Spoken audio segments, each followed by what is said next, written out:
સાબરકાંઠાના ખેડબ્રહ્મા તાલુકામાં મેઘરાજાએ મહેર વરસાવી છે। ભારે વરસાદના પગલે ગ્રામ્ય વિસ્તારોમાં વ્યાપક નુકસાનીના સમાચાર મળ્યા। ખેડબ્રહ્માના રાધેરા ગામમાં કોસંબી નદીના ધસમસતા પાણી ફરી વળતા ચારે બાજુ પાણી ભરાયા। ગામમાં પાણી ફરી વળતા ગામનો મુખ્ય માર્ગ પાણીના પ્રવાહમાં તૂટી ગયો, જેના લીધે ગામ સંપર્ક વિહોણું બન્યું, જેના કારણે પશુપાલકોને મોટું નુકસાન વેઠવાનો વારો આવ્યો। સમગ્ર મામલે સ્થાનિકોએ તંત્રને જાણ કરી છતાં હજુ સુધી કોઈ કાર્યવાહી હાથ ધરવામાં આવી નથી।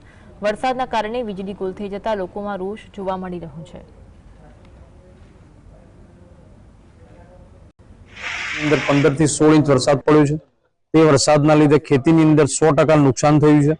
અમારા ગામની અંદર 100% મગફળીનું વાવેતર થાય છે। 100% મગફળી આજે નિષ્ફળ જઈ છે અને ટપક સિંચાઈમાં આખા ગુજરાતમાં પહેલા નંબરનું ગામ ગોધરા છે કે એમાં 100% ડ્રીપ પદ્ધતિ તો થઈ રહેલી છે, તે સંપૂર્ણપણે આજે આટલા બધા ભારે વરસાદની અંદર તણાઈ ગયેલી છે અને અમારા ગામના પશુઓના પણ મરણ થયેલા છે તણાઈ જવાથી, પણ 12 થી 13 ઢોર મરી ગયેલ છે અને રોડ રસ્તા બધું આજે નુકસાન પૂરેપૂરું થયું છે, તે પણ તૂટી ગયેલું છે।